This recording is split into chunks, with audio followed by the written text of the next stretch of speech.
Some stories come to us like old photographs, faded at the edges, but clear where it matters.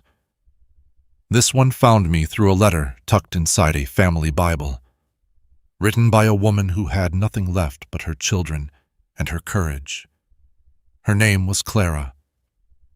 In 1883, she answered a newspaper advertisement from a man in Montana because she had 3 nickels in her pocket and 5 hungry mouths to feed. She thought she was trading everything for survival. She did not know what she would find instead. This is her story, told simply and honestly, the way stories used to be told. 3 nickels. Clara counted them again, same as before, same as an hour ago. The coins sat in her palm like small accusations. Behind her, 5 children slept tangled together on a mattress meant for 2. Thomas, the youngest boy, sucked his thumb in his sleep, a habit he had broken 2 years back, before his father died. The letter from Montana lay open on the table. She had read it 11 times. I need someone to manage a household. You need a place. That is all. No promises, no poetry, just an address and a train schedule. Clara folded the letter. Her hands did not shake.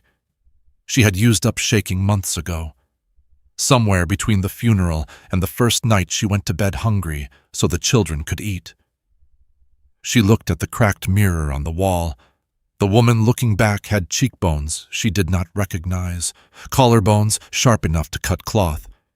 She did not pack her wedding ring. She buried it at the bottom of the trunk, beneath the children's Sunday clothes. Some things you carry, some things you leave behind. If this story finds you on a quiet evening, perhaps with a cup of coffee nearby, I would be grateful to know where you are listening from. As the old folks used to say, good stories travel far, so leave a word below and let us know your corner of the world. 5 days on the train. The wooden seat had stopped being uncomfortable somewhere past Omaha. Clara's back had simply gone numb outside the window. The land stretched flat and endless. No trees, no church steeples, just grass the color of old rope. Bending under a wind she could not hear through the glass. Lily pressed her nose against the window. "Mama, does the new father have a beard?" Clara did not answer. She did not know.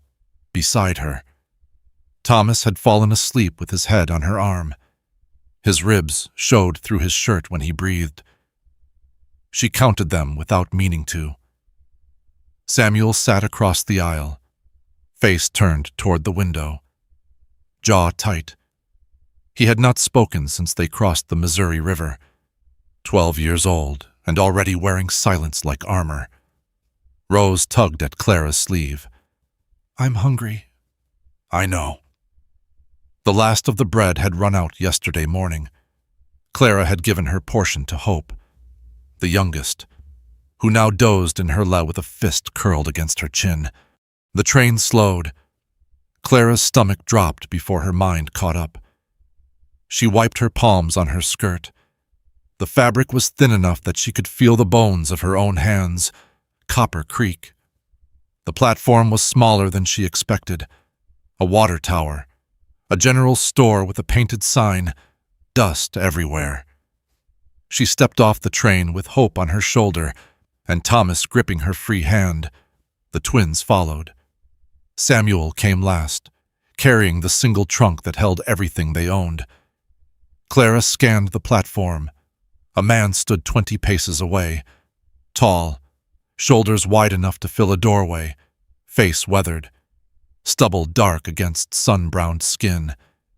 His hands hung at his sides, large, rough, still. He was looking at Hope. Then he walked toward them. No greeting, no smile. He reached out and lifted the sleeping child from Clara's shoulder in one smooth motion, settling Hope against his chest, as if he had done it 1,000 times. Hope did not wake. Clara stood there, arms suddenly empty. unsure what to do with them. The man looked at her. His eyes were the color of creek water in shade. "You're Clara." Not a question. She nodded. He turned toward a buckboard wagon at the edge of the platform. "This way." Clara followed. The children followed her. No one spoke. But as the wagon rolled out of town, she noticed the farms they passed. Painted fences, fat cattle, full barns. This was not poor country. So why had a man like this needed to advertise for a wife? The house rose from the prairie like something that did not belong. 2 stories, cedar planks weathered silver by the sun. A porch that wrapped around 2 sides, wide enough to hold a dozen rocking chairs. Glass windows, real glass. Not oiled paper catching the late afternoon light. Clara's hands tightened on the edge of the wagon seat. Behind her, the twins had stopped whispering. Even Samuel sat up straighter, his jaw loosening for the first time since St. Louis. The wagon rolled past a barn large enough to swallow their old boarding house whole, past a chicken coop, past a smokehouse with a heavy padlock on the door, past a corral where 6 horses stood watching them approach, ears pricked forward. Caleb pulled the wagon to a stop near the porch steps. He climbed down without a word, lifted Hope from the back where she had been sleeping on a folded blanket, and carried her toward the front door. Clara followed. Her legs felt unsteady after 5 days on the train, but that was not why she moved slowly. She was counting. Windows, outbuildings, cattle dotting the distant hills like scattered stones. This was not a struggling ranch. This was an empire. The front door opened into a hallway with a staircase climbing to the 2nd floor. Caleb's boots echoed on the wooden planks as he carried Hope toward a room at the back. Clara stepped inside. The children pressed close behind her. The smell hit first. Dust, old wood, something underneath lye soap, maybe, and cold ash from a fireplace that had not been lit in weeks. She moved through the hallway into a kitchen that made her stop walking. A cast-iron cookstove, black and massive, dominated one wall. Copper pots hung from hooks above it, dull with disuse. A long wooden table sat in the center of the room, scarred from years of meals. 6 chairs, a window looking out over the back pasture, and against the far wall, a pantry. Clara walked toward it. Her hand found the latch. The door swung open. Flour, a full barrel of it.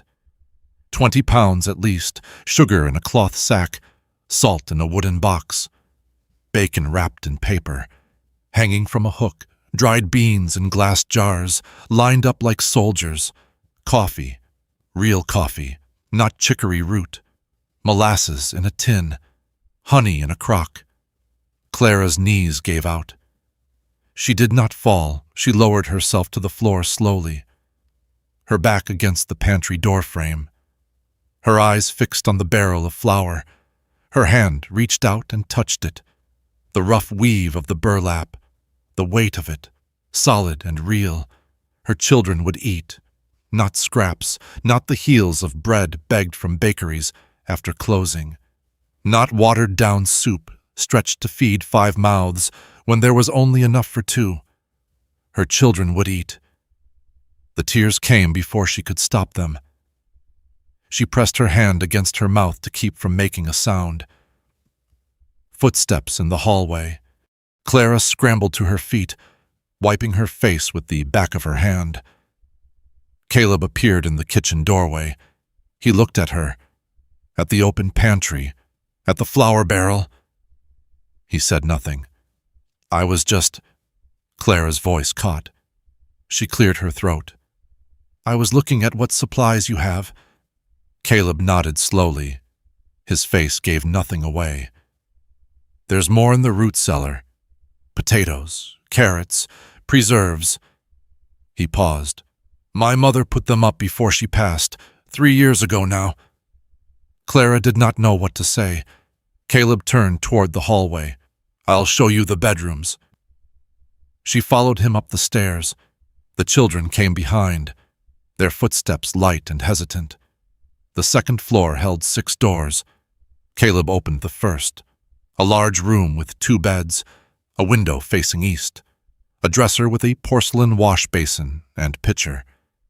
Quilts folded at the foot of each bed, blue and white. Hand-stitched, old but clean. For you and the young ones. Caleb said. Clara stepped inside. The floorboards creaked under her weight. She ran her hand along the quilt on the nearest bed. Cotton batting, tight stitches. Someone had spent months making this. Where do you sleep? Samuel's voice came from the doorway. Caleb looked at the boy. End of the hall. And the other rooms, empty. Samuel did not blink. You have 6 bedrooms in this house, a barn that could hold 50 head, more land than I can see from any direction. He crossed his arms. Why did you need to put an advertisement in a newspaper to find a wife? Clara's breath stopped.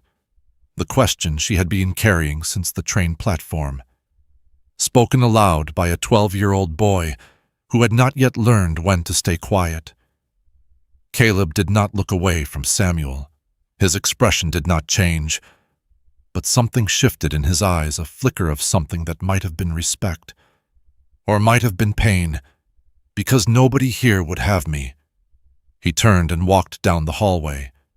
A door opened, closed, the sound of a lock clicking into place. Clara stood in the bedroom with her children gathered around her. The twins exchanged glances. Thomas tugged at her skirt, asking something about supper. Hope had woken and was rubbing her eyes, but Clara was not listening. She was looking at the door at the end of the hall, the one Caleb had disappeared behind, the one with the lock. Supper that night was simple. Clara found eggs in a basket by the back door, left by a hired hand she had not seen. She fried them in bacon grease and served them with bread from the pantry stale, but still bread. Real bread. The children ate like they had forgotten what full felt like. Caleb ate in silence. He answered questions when the twins asked them yes. There were horses they could ride. No. The creek was not deep enough to drown in. Yes. There was a school in town, 3 miles east. His voice was even, patient. His eyes moved between the children with something that might have been curiosity. After supper, he helped Clara clear the dishes. Their hands brushed once over the wash basin. He pulled back first. I rise at dawn, he said. Supper at 6, otherwise, the house is yours. Then he was gone, up the stairs, down the hallway. Clara put the children to bed. She sang the song she always sang, the one her mother had sung to her. Words worn smooth from repetition. Hope fell asleep first, then Thomas. The twins whispered to each other for a while, then went quiet. Clara sat in the chair by the window. The moon was rising over the hills, turning the grass silver. The house settled around her. Creaks and groans of old wood, the tick of the grandfather clock in the hallway downstairs, and then footsteps. Not heavy, not careless, the careful tread of a man who did not want to be heard. Clara rose from the chair. She moved to the bedroom door and opened it a crack. The hallway was dark, but at the far end, beneath the door of the locked room, a thin line of amber light glowed. She heard the rustle of paper, the scrape of a drawer opening, then silence. The light went out. Clara stood in the darkness, her hand on the doorframe, her heart beating against her ribs. What was Caleb Stone hiding in that room? 3 weeks changed things. Clara stood at the kitchen window. watching Caleb lead Thomas toward the barn. The boy walked 2 steps behind, copying the man's stride without seeming to know he was doing it. Caleb stopped at the fence, said something, pointed at the chestnut mare. Thomas nodded. Caleb handed him a brush. Behind Clara, the twins were rolling dough at the table. Flour dusted their sleeves, their cheeks, the front of their calico dresses.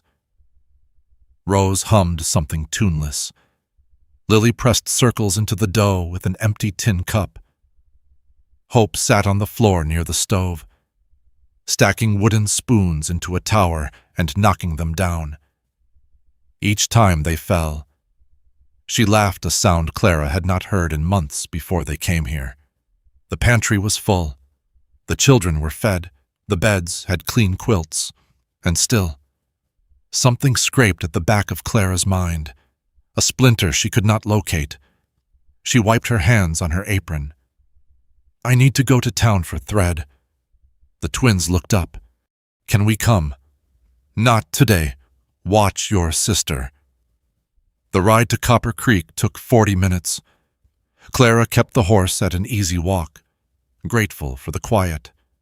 The road wound between pastures dotted with cattle, past farmhouses with smoke rising from chimneys, past a schoolhouse with a bell tower catching the afternoon light. The general store sat on the main street, between a blacksmith and a feed shop. Clara tied the horse to the post and stepped inside. The smell hit first: coffee beans, tobacco, dried apple. Underneath it, the sawdust they scattered on the floor to catch the mud. A woman stood behind the counter, gray hair pinned tight, spectacles perched on a long nose. She looked up when Clara entered. "Well now, you must be the new Mrs. Stone." Clara paused. "I am Clara. I came for thread. Thread's on the back shelf, blue box." The woman did not look away. "I'm Edith Harmon. My husband owns this store and 3 others in the county." Clara nodded and moved toward the shelf. She could feel Mrs. Harmon's eyes on her back.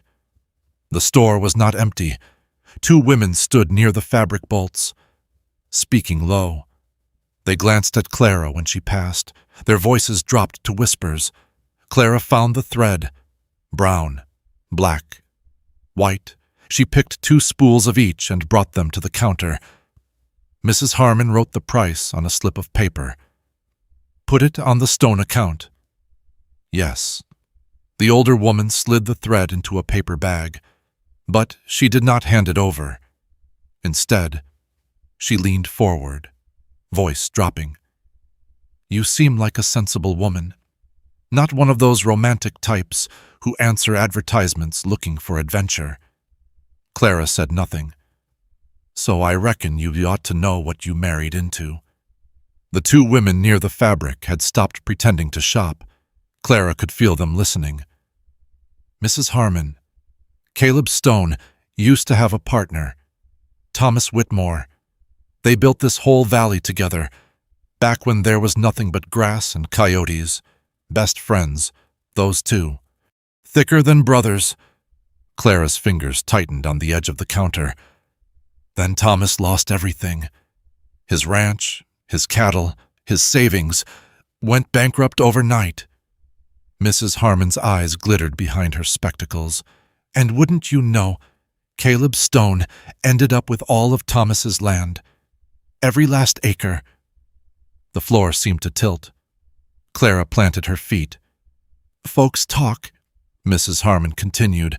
"They say Caleb tricked him, forged papers, created debts that never existed. Thomas couldn't prove anything, but he knew. He took his daughter and headed back east. Boston, I figure, hasn't written to anyone here since."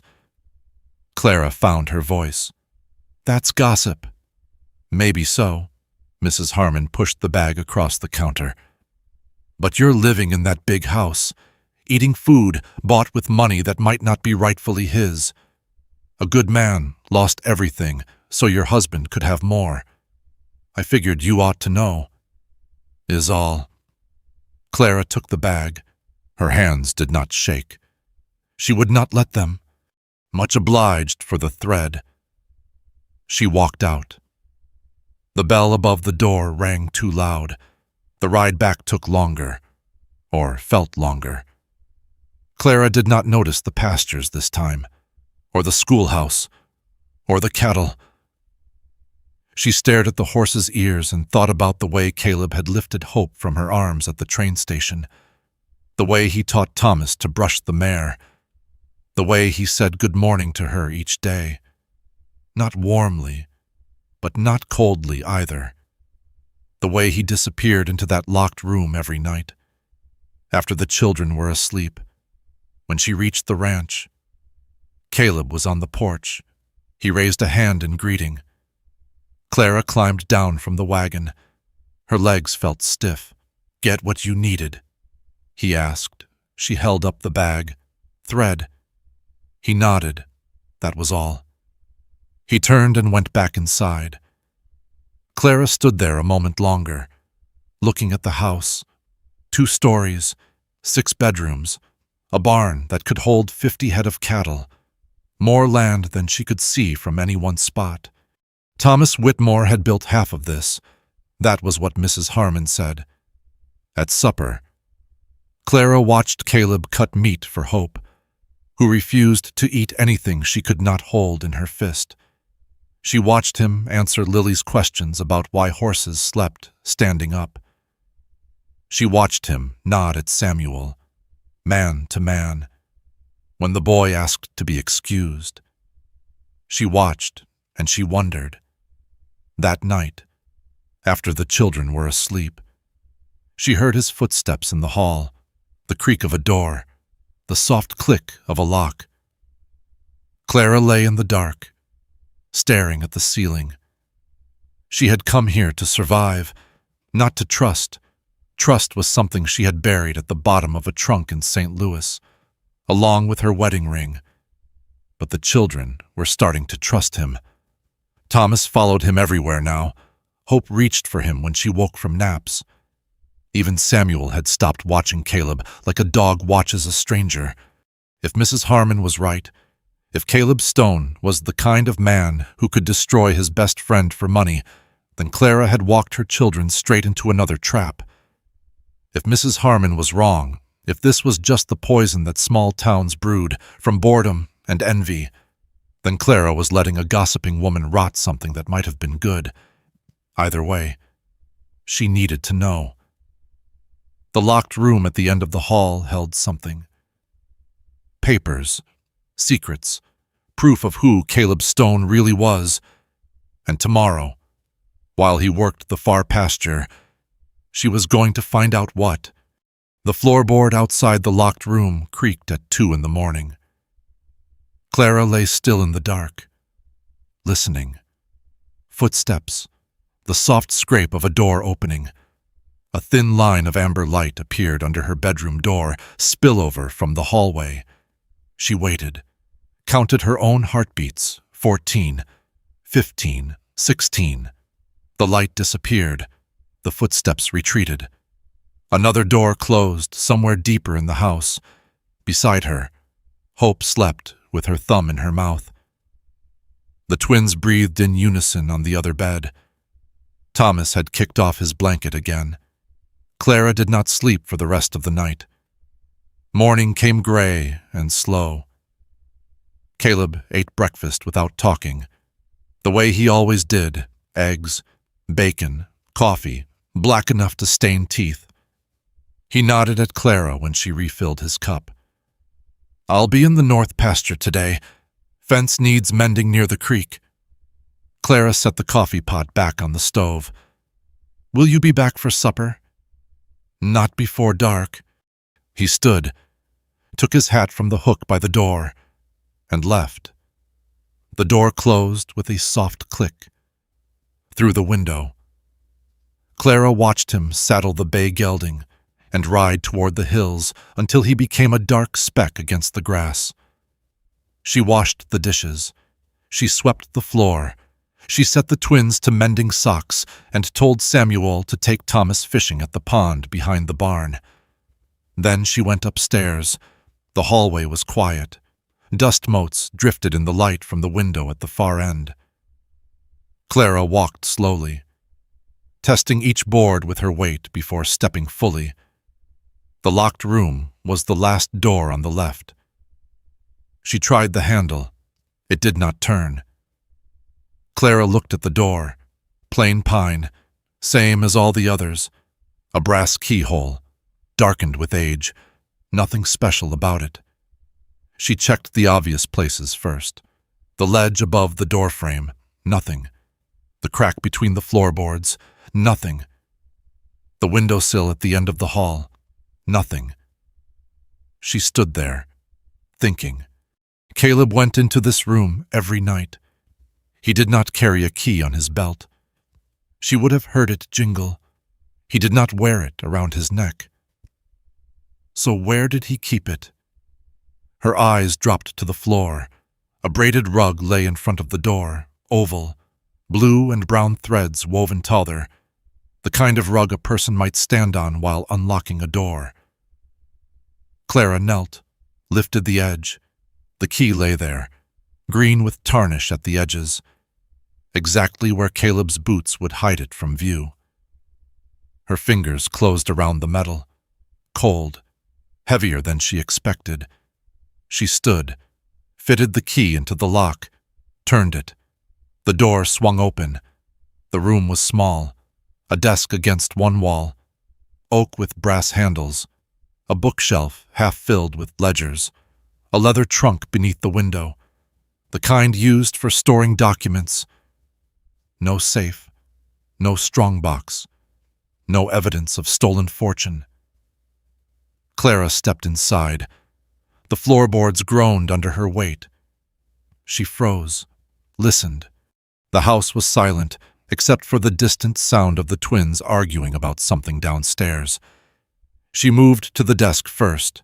Papers, receipts from the feed store, a bill from the farrier, nothing unusual. She opened the drawers one by one. Ink, pens, a leather pouch containing silver dollars, maybe 50 or 60 of them. She closed the drawer and turned to the trunk. The lid was heavy. She lifted it with both hands. Inside, stacked in neat rows, were letters, dozens of them, maybe 100. Clara picked up the first one. The paper was cheap, the handwriting uneven. She held it toward the light from the window and read, "Mr. Stone, I do not know how to say this proper. The bank told me the debt is paid. They would not say who done it. But I know, because nobody else in this town has looked at me since my husband passed. My daughter will not have to sleep in the street. May the Lord bless you for what you have done. Martha Jennings." Clara set the letter down. Her hands were trembling. She picked up another. "Mr. Stone, the mortgage is cleared. I cannot believe it. My wife cried for an hour when the letter came from the bank. We do not know how to thank you. We will not speak of this to anyone, like you asked, but we will remember Harold and Ruth Benson. Another, Caleb. You did not have to do this. The 200 was more than enough to save the store. I will pay you back when I can. You said not to mention it, so I will not. But I wanted you to know that my children will eat this winter because of you." Frank Donnelly, Clara's knees felt weak. She lowered herself to the floor, sitting with her back against the desk, letters scattered around her. She reached into the trunk again and pulled out a ledger. Black leather cover, pages filled with neat columns of numbers and names. Jennings family, $340. Bank debt, paid March 15, 1883. Benson family, $580. Mortgage, paid June 2, 1882. Donnelly family, $200. Store credit, Paid November 8th, 1883. The list went on. 23 families, dates spanning 5 years, amounts ranging from $40 to over $1,000. At the bottom of the trunk, Clara found a separate folder, thicker than the others. The name on the front made her breath catch. Thomas Whitmore. She opened it. Inside were receipts, a bill of sale for the Whitmore Ranch purchased by Caleb Stone for $4,200. A note in the margin. In Caleb's handwriting, twice market value. Thomas would not take more.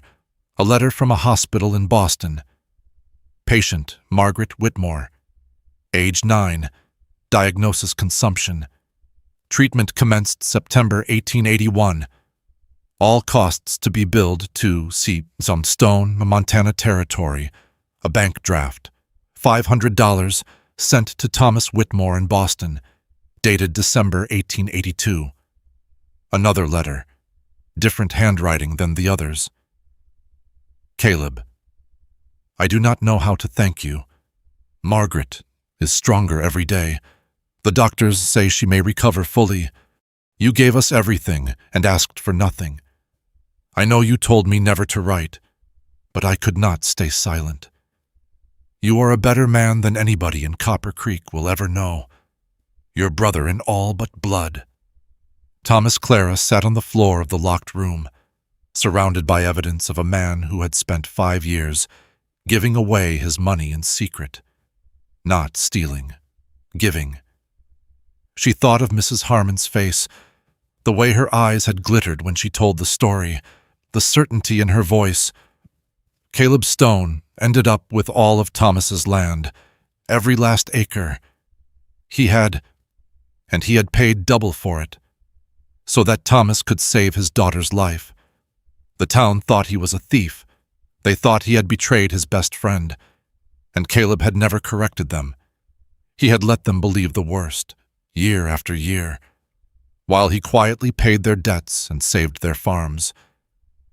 Why Clara heard the creak of wagon wheels outside. Her heart stopped.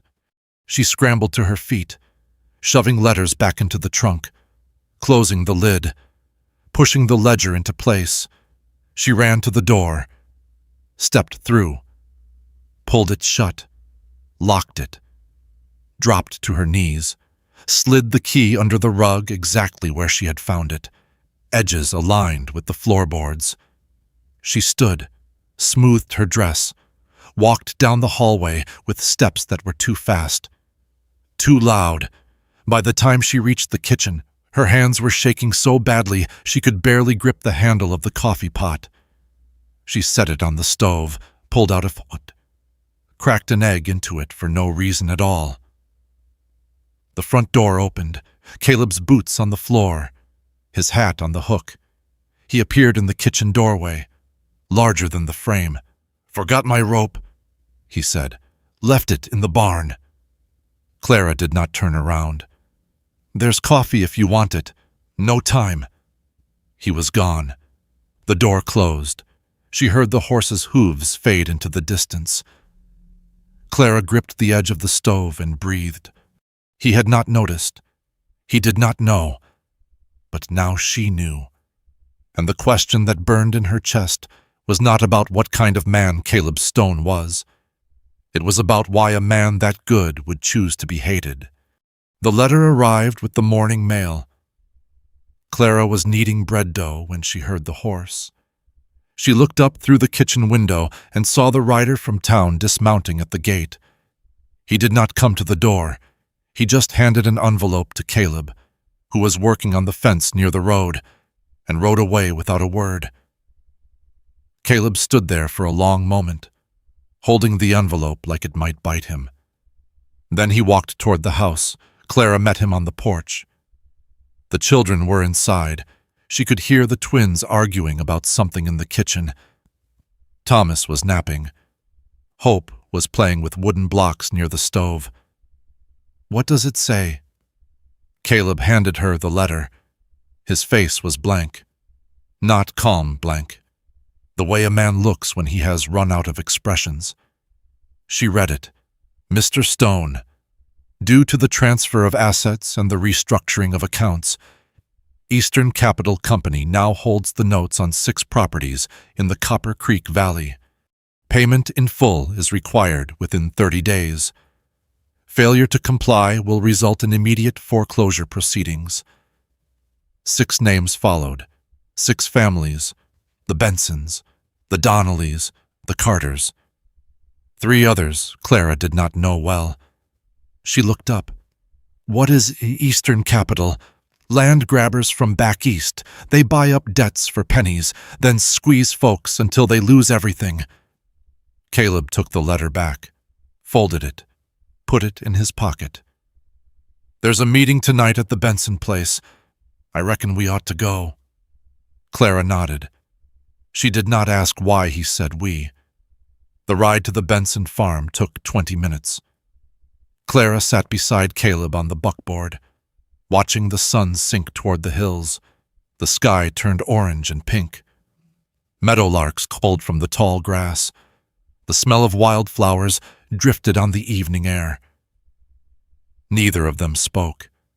When they arrived, 5 other wagons were already parked in the yard. Lanterns hung from the porch posts, casting yellow circles on the packed dirt. Through the window, Clara could see people moving inside. They climbed down from the wagon. Caleb offered his hand to help her. His palm was rough, calloused, warm. Inside, the parlor was crowded. Men stood along the walls with their hats in their hands. Women sat on chairs brought in from the kitchen, faces drawn. Harold Benson, gray-haired and stooped, stood near the fireplace, and beside him was a man Clara did not recognize. The stranger wore a black wool vest over a white shirt. His shoes were polished leather city shoes, not made for mud or manure. His smile showed teeth, but his eyes stayed flat. That's Harrison, Caleb said, low enough that only Clara could hear. Eastern Capital.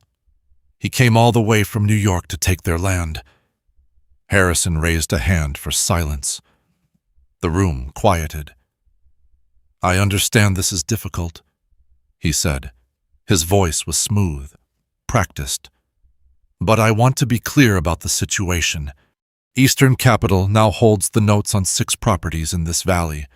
The original terms were generous, but they've been transferred. We require full payment within 30 days. Martha Jennings, the widow Clara remembered from the letters, made a small sound. Her hands twisted in her lap. If payment is not received, Harrison continued, we will be forced to take possession of the land and all improvements thereon. This is not personal. It's business. Frank Donnelly stepped forward. His face was red. You bought those debts for pennies on the dollar. You ain't here to collect, you're here to steal. Harrison's smile did not waver. I'm here to enforce legal contracts. If you folks have a problem with the terms, you should have read them more carefully before you signed. The room erupted. Voices overlapped. Someone mentioned lawyers. Someone else mentioned shotguns. Harold Benson raised both hands, trying to restore order. Clara watched Caleb. He stood against the back wall, arms crossed, face unreadable. He did not speak, did not move. The families arguing in front of him, the Donnellys, the Bensons. The Carters had no idea that the man in the corner had once saved them from exactly this kind of disaster, and he was not going to tell them. The meeting ended without resolution. Harrison promised to return in 1 week with final paperwork. The families drifted out to their wagons, voices low, shoulders slumped. Clara climbed into the buckboard. Caleb took the reins. They rode in silence until the Benson farm disappeared behind the hills. Then Caleb pulled the wagon to a stop. They sat in a meadow dotted with wildflowers. The last light of sunlight turning everything gold. The horses stamped and snorted, eager to get home. "You found the room," Caleb said. Clara's breath caught. She turned to look at him. "The rug was crooked," he said. "After I came back for the rope, I figured you had been in there." Clara's hands tightened in her lap. "I needed to know what Mrs. Harmon said." "I know what she said." His voice was flat. "Same thing she's been saying for 5 years. Why don't you tell them the truth?" Caleb was quiet for a long moment. The meadowlarks had gone silent. The only sound was the creak of the wagon and the soft whisper of grass in the wind. "Thomas was my brother," he said finally. "Not by blood, but by everything else. We built this valley together, starting with nothing but 2 horses and a tent. When his daughter got sick consumption, the doctor said he needed money, more than he had, more than anybody here could lend." He paused. His jaw tightened. "I bought his ranch, paid him twice what it was worth, told him to take the money and go to Boston, find the best doctors, save his girl." He shook his head. "He didn't want to take it, said it felt like charity. I told him it was a fair price. It wasn't. We both knew it." Clara watched his profile. The stubble on his jaw, the lines around his eyes, the way his hands gripped the reins like he was holding on to something more than leather. After he left, folks started talking. Said I'd tricked him. Said I'd forged papers, made up debts, stolen his land. I could have told the truth. Could have shown them the receipts, the letters, everything. He turned to look at her. His eyes were tired. But Thomas didn't want anybody to know he'd needed help. He was proud, and I figured what did it matter what they thought of me? The truth was between him and me. And the others, the Donnellys, the Bensons, same thing. Whenever I heard somebody was in trouble about to lose their farm, their store, whatever, I'd pay off the debt through the bank. Anonymous, no questions. His voice hardened. Once people know you can give, they come asking, and then you have to decide who deserves help and who doesn't. Who's lying and who's telling the truth. I didn't want that. I just wanted to help the folks I could find, in my own way, quietly. Clara understood then. She saw in him what she had seen in herself for years, the loneliness of choosing to carry burdens alone, because asking for help felt like weakness. "You're the first to know," Caleb said quietly, "besides Thomas." The sun had sunk below the hills. The sky was turning purple. The first stars appeared, faint and distant. "Those 6 families," Clara said. "Can you pay their debts?" Caleb shook his head. "The amounts are too high. Even if I sold the north pasture, the timber rights, maybe the cattle, it still wouldn't be enough. Not for all 6. How much? Close to $8,000. I have maybe 5. If I sell off everything I can." He paused. "And that leaves nothing for us. No operating money, no reserves. One bad season, and we lose the ranch too." Clara sat with that. The weight of it. The impossibility. Then she thought of the letters in the trunk. The families who had written to thank a man who asked for nothing in return. The gratitude they had never been allowed to show. "What if you told them," she said, "what you've done? The debts you paid, all of it." Caleb turned to look at her. They'd feel obligated. They'd come here with their hats in their hands. Or they'd want to help. Not because they owe you, because they choose to. He was silent for a long moment. Clara reached over and put her hand on his. His skin was rough, calloused, warm from the sun. He did not pull away. "You've been carrying this alone for 5 years," she said. "Maybe it's time to let somebody else help carry it." The wagon sat in the meadow as darkness fell around them. The horses stamped, the stars brightened. Neither of them moved. Finally, Caleb spoke. "I'll think on it." It was not a yes, but it was not a no either. They rode home in silence. When they reached the ranch, Clara climbed down from the wagon and turned back to look at him. "I'm going to send a telegram tomorrow," she said. "To Boston." Caleb's eyes narrowed. Thomas, he should know what's happening. Whatever he decides to do about it, that's his choice. But he deserves to know. Caleb looked at her for a long moment. Then he nodded once. "Do what you think is right." Clara walked into the house. The children were asleep. The fire had burned down to embers. She stood at the window, looking out at the dark prairie, and wondered if a telegram could travel fast enough to make a difference. The second letter came 3 days later. Clara was hanging laundry on the line behind the house when she heard the horse. She turned, a wet shirt dripping in her hands, and saw the rider from the bank dismounting at the gate. He handed an envelope to Caleb, who was mending harness near the barn, and rode away without dismounting fully. Caleb stood holding the envelope. He did not open it. He just stared at it, his shoulders dropping an inch. Clara walked toward him. The wet shirt still in her hands, water dripped onto her boots. She did not notice. "What is it?" Caleb handed her the letter. His face had gone pale beneath the sunbrown. She read it. "Mr. Stone, due to unforeseen circumstances, the deadline for full payment has been moved forward. You now have 10 days to remit payment in full. Failure to comply will result in immediate foreclosure proceedings. 10 days, not 30. 10. Clara looked up. "He can do this.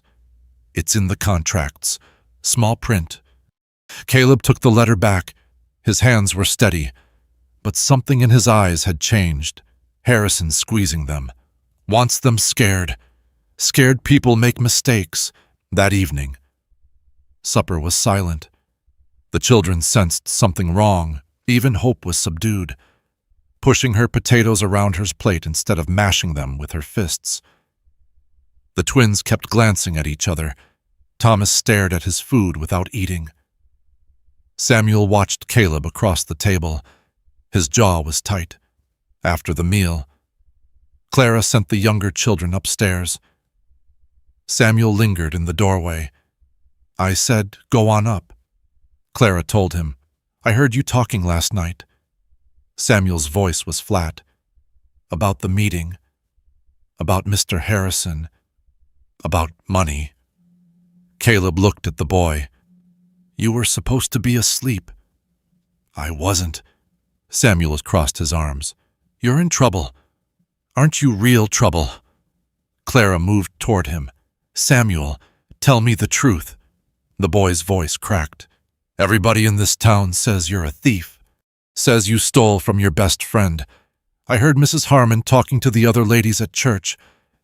They said you can't be trusted. They said Ma made a mistake bringing us here." The kitchen went silent.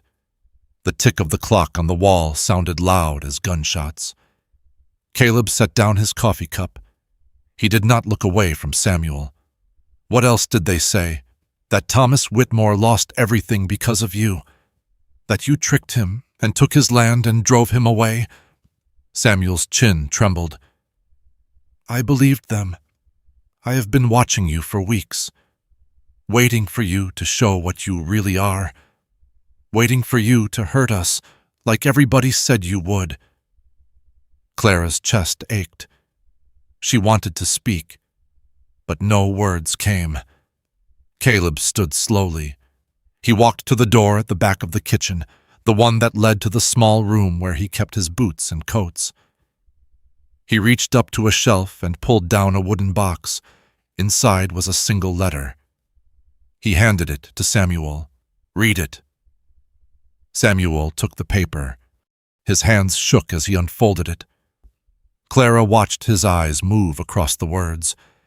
His face changed confusion first, then something else. Something that looked like the ground dropping away beneath him. "Caleb, I do not know how to thank you. Margaret is stronger every day. The doctors say she may recover fully. You gave us everything and asked for nothing. You are a better man than anybody in Copper Creek will ever know. Your brother in all but blood." Thomas Samuel looked up. His face was red. His eyes were wet. "I don't understand." "Thomas Whitmore's daughter was dying," Caleb said quietly. "Consumption. He needed money to take her to Boston, to the doctors there, so I bought his ranch, paid him twice what it was worth. Made him take it." Samuel stared at him.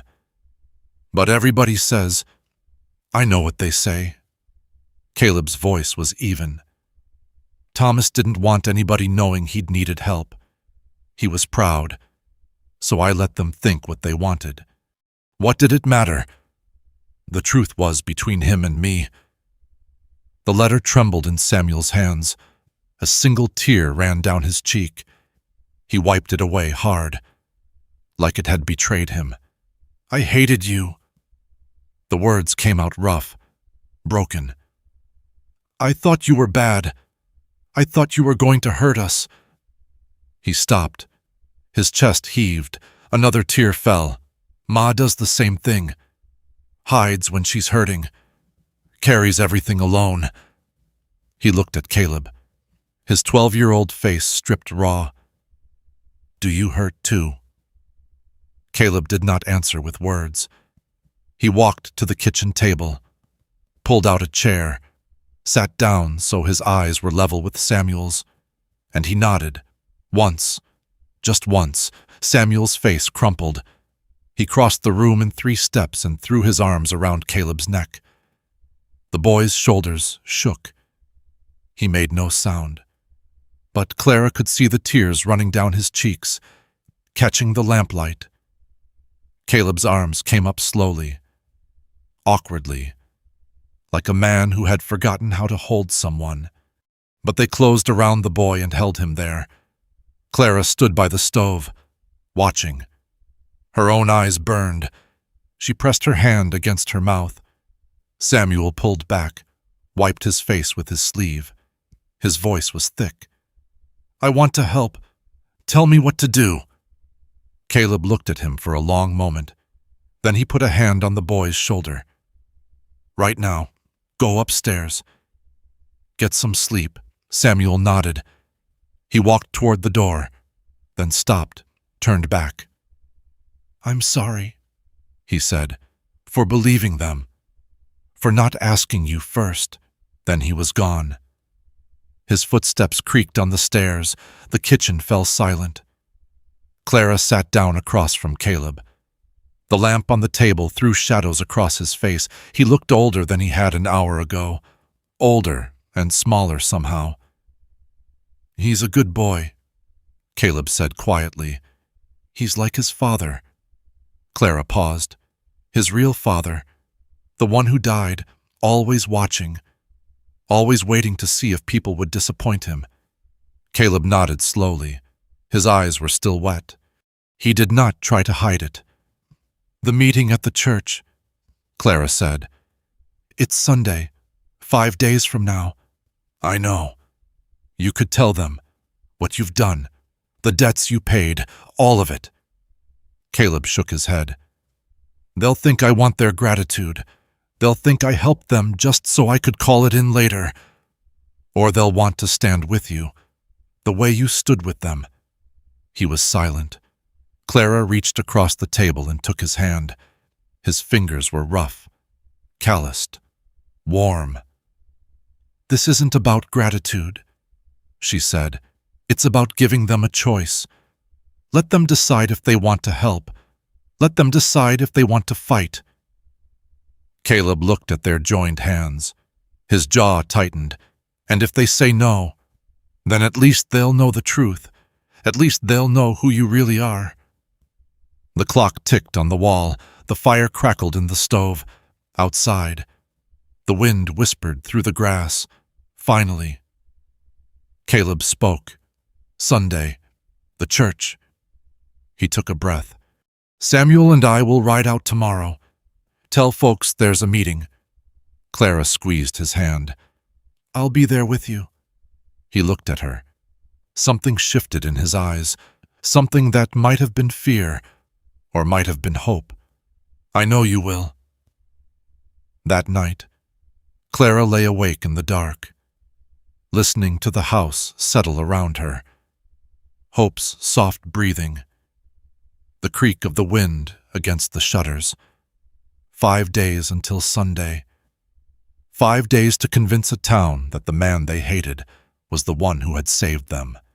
And somewhere in Boston, Thomas Whitmore was either reading her telegram or he was not. Clara stared at the ceiling and prayed it was not too late. Sunday morning came gray and still. Clara dressed in the dark, her fingers fumbling with buttons she had fastened 1,000 times before. The children were already awake. She could hear the twins whispering in their room, the creak of Samuel's boots on the floorboards. Even Hope seemed to sense something, clinging to Clara's skirt as they walked downstairs. Caleb waited by the door. He wore his only suit, black wool, slightly too tight across the shoulders, smelling of cedar from the trunk where it had been stored. His hair was combed back. His jaw was freshly shaved. He looked like a man going to his own trial. Ready? Clara asked. He did not answer. He just opened the door and walked toward the wagon. The ride to Copper Creek took longer than usual. Or maybe it just felt that way. Clara sat beside Caleb on the buckboard, the children behind them on blankets spread over the wooden bed. Nobody spoke. The only sounds were the creak of wheels, the clopping of hooves, the distant call of a crow somewhere in the brown grass. The church stood at the center of town, white clapboard with a simple steeple. When they arrived, the yard was already full of wagons, more than Clara had expected. 20, maybe 25, horses tied to the fence posts, stamping and snorting in the cool air. Samuel and Caleb had spent the past 3 days riding to every farm in the valley. The same message each time, meeting Sunday. Church, be there. People stood in clusters near the door, talking in low voices. They turned when Caleb's wagon pulled up. The conversations stopped. Clara watched their faces, the Bensons, the Donnellys, Frank Carter and his wife, Martha Jennings, the widow whose letter she had read in the locked room. They all looked at Caleb with the same expression, guarded, suspicious, waiting. Mrs. Harmon stood near the church steps, arms crossed, mouth pressed into a thin line. Her eyes followed Caleb as he climbed down from the wagon. She did not look away. The church was full, every pew occupied. People stood along the walls, hats in hands, faces solemn. The minister, a thin man with wire-rimmed spectacles, stood at the pulpit looking uncomfortable. Clara guided the children to a pew near the back. Samuel sat beside her, spine straight, jaw tight. The twins pressed close on her other side. Hope climbed into her lap. Caleb walked to the front of the church. The whispers died. The silence that followed was heavy, pressing down like a wool blanket soaked in water. Caleb turned to face them. His hands hung at his sides. He did not grip the pulpit, did not clear his throat, did not do any of the things a man usually does when he is about to speak to a crowd. He just stood there for a moment, looking at them, every face, every pair of eyes. Then he spoke. Most of you folks think I'm a thief. Nobody moved. The words hung in the air like smoke. You think I stole Thomas Whitmore's land, tricked him with forged papers, drove him out of this valley so I could take what was his. Caleb's voice was flat, controlled. You've thought that for 5 years. Some of you have said it to my face. Most of you have said it behind my back. Mrs. Harmon shifted on her feet. Her eyes narrowed. I ain't here to defend myself. I'm here to tell you what actually happened, and then you can decide what you want to believe. He reached into his coat and pulled out a folded piece of paper. Clara recognized it, one of the letters from the trunk. Thomas Whitmore's handwriting. Thomas was my brother, not by blood, but by everything else. We built this valley together, starting with nothing but 2 horses and a tent. When his daughter got sick consumption, the doctors said he needed money, more than he had, more than anybody around here could lend. Caleb unfolded the paper. I bought his ranch.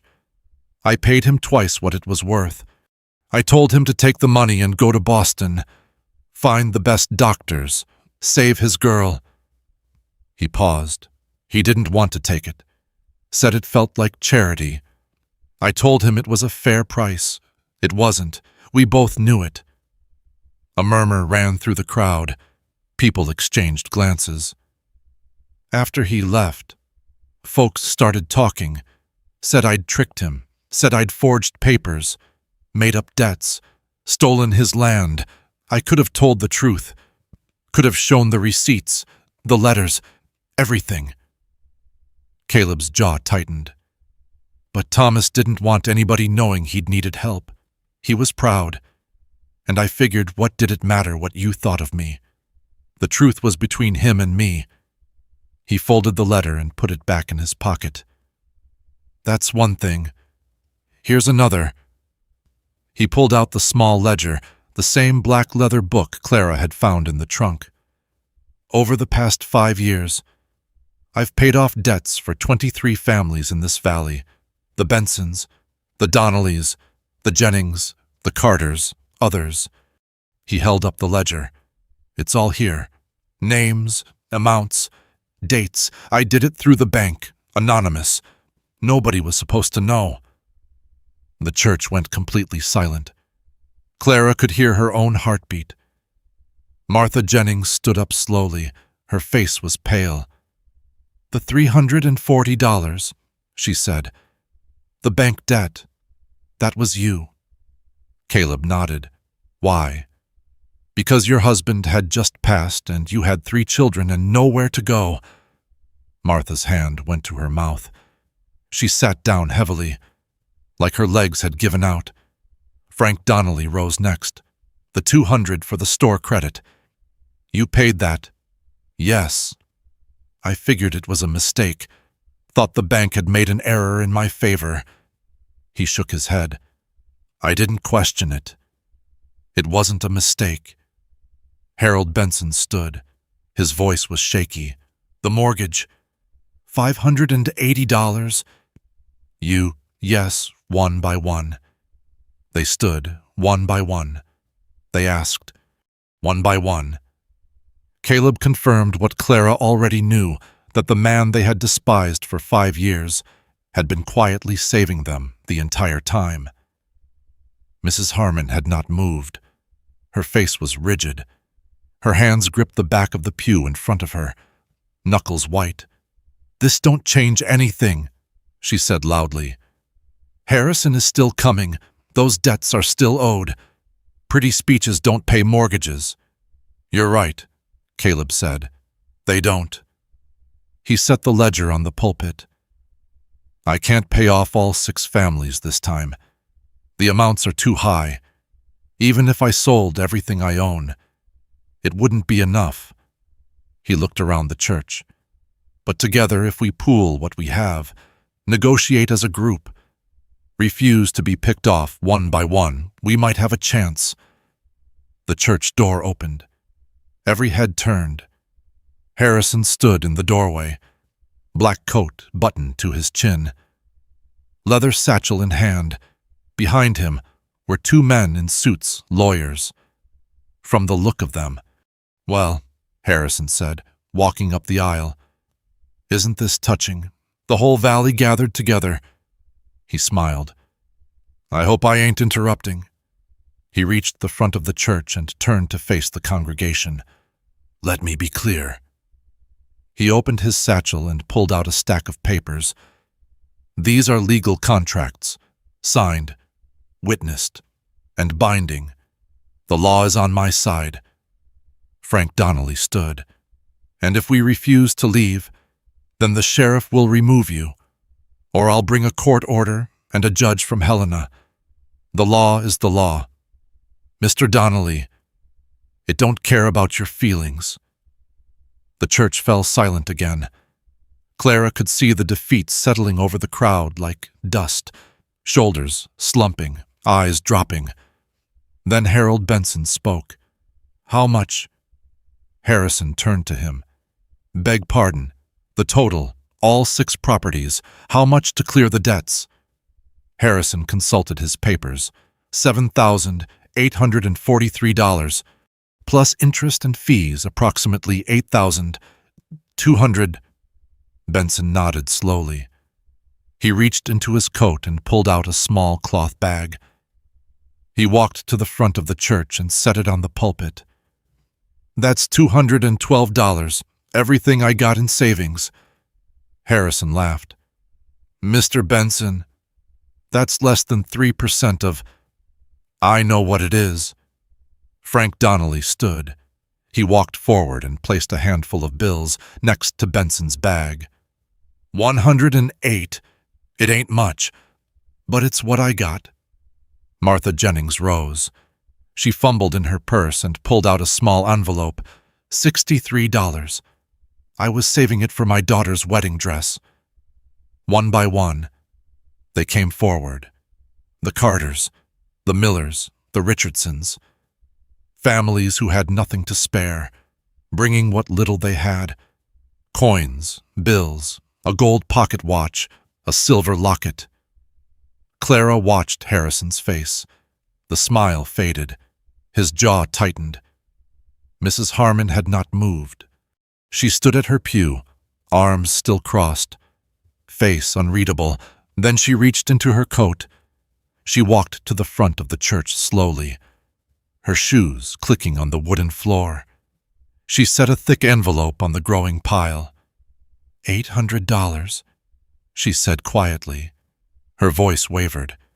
"My husband's been skimming from the store accounts for years. I've been saving it. Didn't know what for." She looked at Caleb. Her eyes were wet. "Reckon I do now." The total grew. 2,000, 3,000, 4. A voice from the back of the church. "That ain't going to be enough." Everyone turned. A man stood in the doorway, tall, gray-haired, wearing a traveling coat dusty from the road. Beside him was a young woman 17 or 18. With her father's eyes, Thomas Whitmore walked up the aisle. He had arrived the night before. Clara had received word from the telegraph office 2 days ago. A single line, "Coming. Will be there Sunday. T.W." She had not told Caleb. She had not been sure Thomas would actually come. Thomas stopped beside Caleb, put a hand on his shoulder. "Got your wife's telegram 8 days ago. Took the first train I could." He reached into his coat and pulled out a bank draft. He handed it to Harrison. $4,000. That should cover the rest. Plus whatever else these folks couldn't scrape together. Harrison looked at the draft. His face had gone pale. "This is highly irregular. It's money. Mr. Harrison, I reckon that's what you came for." Thomas turned to face the congregation. "Caleb Stone saved my daughter's life. He gave me everything I needed and never asked for nothing in return. For 5 years, I've been in Boston. Too ashamed to come back. I didn't know what he'd been doing, the debts he paid, the families he saved." His voice cracked. I didn't know until I got that telegram." He looked at Clara and nodded once. "This man," Thomas said, turning back to the crowd, "is the best person I've ever known, and if any of you ever speak against him again, you'll answer to me." Harrison gathered his papers. His hands were shaking. "This ain't over," he said. "Eastern Capital has resources. Lawyers. Go home. Mr. Harrison." Caleb's voice was quiet. "There's nothing for you here." Harrison looked around the church, at the faces, at the pile of money on the pulpit, at the community that had refused to break. He turned and walked out without another word. His lawyers followed. The church door closed behind them. For a long moment, nobody spoke. Then Martha Jennings started to cry. Not sad crying, relief crying. The kind that comes when you have been holding your breath too long. Frank Donnelly put his arm around his wife. Harold Benson sat down heavily in the front pew. His face in his hands, Clara stayed in her seat. Hope sleeping against her chest. Samuel sat beside her, his hand finding hers and holding tight. At the front of the church, Caleb stood with Thomas, two old friends reunited after 5 years. They did not embrace. They did not need to. They just stood there. Shoulders touching, Mrs. Harmon walked up to Caleb. She stopped in front of him, chin lifted, eyes still wet. "I owe you an apology," she said. "I've been spreading poison about you for years. I didn't know. I should have asked instead of assumed." Caleb looked at her for a long moment. Then he nodded. "We all make mistakes, Mrs. Harmon. What matters is what we do after." She wiped her eyes and walked away. Clara watched Caleb turn and meet her eyes across the crowded church. He did not smile, but something in his face had changed. The weight he had been carrying, the years of silence, the loneliness of being hated for something he did not do, it was not gone. But it was lighter. There would be paperwork, negotiations, hard conversations about money and trust, and moving forward. But that was for tomorrow. Today, something had shifted. A door that had been locked for years was finally open. And Clara realized, watching Caleb across that crowded room, that she had come here looking for food and shelter. She had found something else entirely. 1 month changed everything. Clara stood at the kitchen window, watching the yard fill with wagons. 3 families had come for Sunday dinner, the Bensons, the Donnellys, and Martha Jennings with her 3 children. The twins were already outside, chasing Martha's youngest around the oak tree. Thomas sat on the fence beside Samuel, both of them watching Caleb demonstrate something with a rope. The kitchen smelled of roast chicken and fresh bread. Pies cooled on the windowsill, apple and peach. Made with fruit from the Donnelly orchard, Mrs. Benson had brought a jar of pickled vegetables. Martha had brought flowers from her garden, yellow and white, sitting in a mason jar on the table. Clara dried her hands on her apron and looked around the room. The table was set for 12, mismatched plates and cups borrowed from neighbors.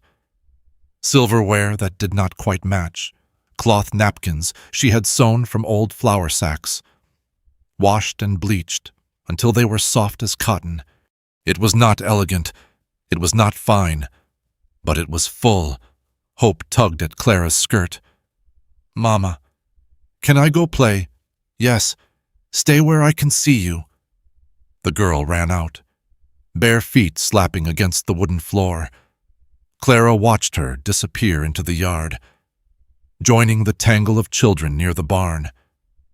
The door to the hallway stood open.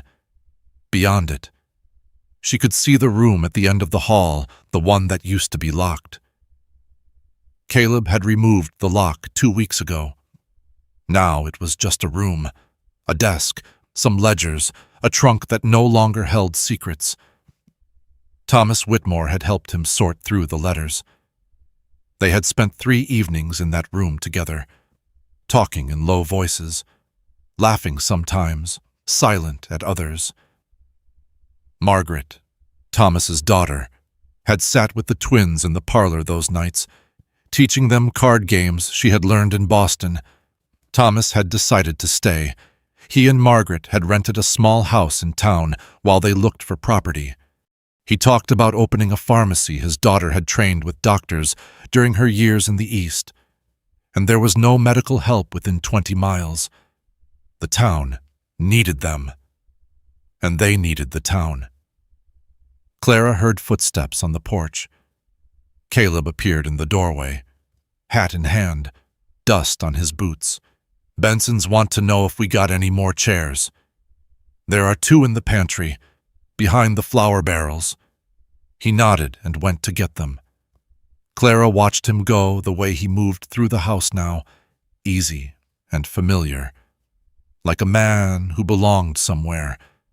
Dinner was loud. 12 people around a table meant for 8, elbows bumping. Platters passed over heads, Harold Benson telling a story about a cow that had gotten stuck in a creek. Martha Jennings laughing so hard she had to put down her fork. The children eating too fast, eager to get back outside. Clara sat at one end of the table. Caleb sat at the other. Halfway through the meal, she caught him looking at her, not staring, just looking. The way a person looks at something they are still getting used to seeing. She held his gaze for a moment, then returned to her food. After dinner, the men went to inspect a section of fence that needed repair. The women cleared the table and washed dishes. The children scattered across the property like seeds thrown from a hand. By late afternoon, the wagons began to leave. Harold Benson shook Caleb's hand. Martha Jennings hugged Clara, a quick, fierce embrace that said more than words. Frank Donnelly promised to bring cider next week. Then they were gone, and the house was quiet. Clara found Caleb on the porch. He sat in the rocking chair, the one that had been there when she arrived. His boots were off, his feet bare against the wooden planks. The sun was sinking toward the hills, turning the sky orange and pink. She sat in the chair beside him. For a while, neither of them spoke. They watched the children in the yard, Samuel showing Thomas how to throw a lasso, the twins picking wildflowers near the fence, Hope sitting in the grass making chains from dandelions. "I never figured it would be like this," Caleb said. Clara turned to look at him. His profile was sharp against the fading light, the stubble on his jaw, the lines around his eyes, the way his hands rested on the arms of the chair. Loose and still. Like what? Full. He paused. The house was so quiet before, I got used to it. Figured that was just how it was going to be. Clara said nothing. She understood. She had lived in that same silence, in a different place, for different reasons. "Can I ask you something?" His voice was low. "Yes." He turned to face her. His eyes were the color of creek water, in shade she had noticed that the first day, at the train station, and she noticed it now. "Do you want to stay?" Clara's breath caught. "I am staying. No. I mean..." He stopped. Started again. "The arrangement, the advertisement, it was supposed to be practical. You needed a place. I needed somebody to manage the house. That was all." "I remember. But it ain't that anymore. Not for me." He looked away, then back. "I'm asking if you want to stay. Not because of the agreement, not because of the children, or the house, or any of that. Because you want to." The question hung in the air between them. Clara thought about the cracked mirror in the St. Louis boarding house, the 3 nickels in her palm, the train ride across endless grass, the man who had lifted hope from her shoulder without being asked. She thought about the locked room and the letters inside, the debts he had paid in secret, the years he had spent letting people hate him rather than force them to feel grateful. She thought about Mrs. Harmon in the general store, voice dripping with false concern, about Harrison and his polished shoes and his paper contracts, about the church full of people who had finally seen the truth. She thought about all of it, the fear and the doubt and the slow, careful way trust had grown between them, like a plant in difficult soil. "When I answered your advertisement," she said slowly, "I figured I was trading my dignity for flour. I figured that was what survival looked like. You give up the parts of yourself that matter in exchange for the parts that keep you breathing." Caleb watched her, waiting. "I was wrong." She reached over and put her hand on his. His skin was rough, calloused, warm from the sun. "I came here looking for food and shelter. I found a home." His fingers closed around hers, gentle, tentative, like a man holding something he was afraid might break. "Is that a yes?" "That's a yes." They sat like that as the sun sank below the hills. The sky deepened to purple. The first stars appeared, faint and distant. The children's voices drifted across the yard, high and clear. Footsteps in the grass. Hope ran toward the porch. Dandelion chains trailing from both fists, she climbed the steps, crossed to Caleb's chair, and crawled into his lap without asking permission. Her head settled against his chest. Her eyes were already half closed. "Papa," she said, her voice thick with sleep, "tomorrow can we go see the baby horses?" Caleb went still. Clara watched his face. The surprise, the uncertainty, the question in his eyes when he looked at her. She did not nod. She did not need to. She just smiled small, tired, real. Caleb's arms tightened around the little girl. His voice came out rough, like something caught in his throat. "Yes, tomorrow, and every day after that." Hope's eyes closed. Her breathing slowed. In seconds, she was asleep. The twins appeared at the edge of the porch, flowers clutched in their hands. Samuel and Thomas followed. The lasso coiled over Samuel's shoulder.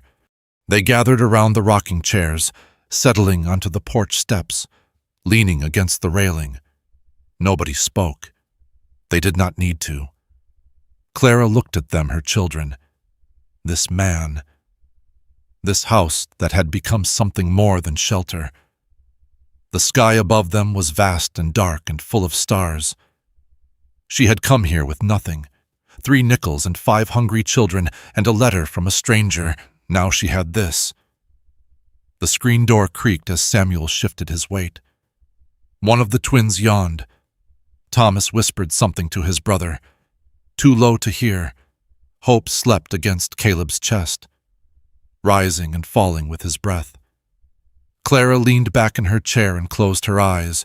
For the first time in longer than she could remember, she was not counting anything. Not nickels, not days, not the distance between where she was and where she needed to be. She was just here, in this place, with these people, home. Some stories stay with us longer than others. This one carries something quiet, the weight of being misunderstood, the tender ache of helping without being seen. The slow way trust builds between 2 people who have both learned to expect less. Many of us know what it feels like to carry something alone, to give without asking for recognition, to love in ways that go unspoken. Perhaps you have stood in a kitchen counting what little you had, wondering if it would be enough. Perhaps you have watched someone from a distance, unsure whether to reach out or stay silent. Perhaps you have been the one others whispered about, knowing the truth they did not. These are not things that need to be resolved. They are simply part of being human, the quiet places where we hold our tenderness and our doubt, side by side. It is all right if this story stirred something you cannot name. It is all right if it reminded you of someone, or some time, or some choice you made long ago. You do not need to understand it fully. You are allowed to simply let it rest. Thank you for staying until the end. Thank you for listening.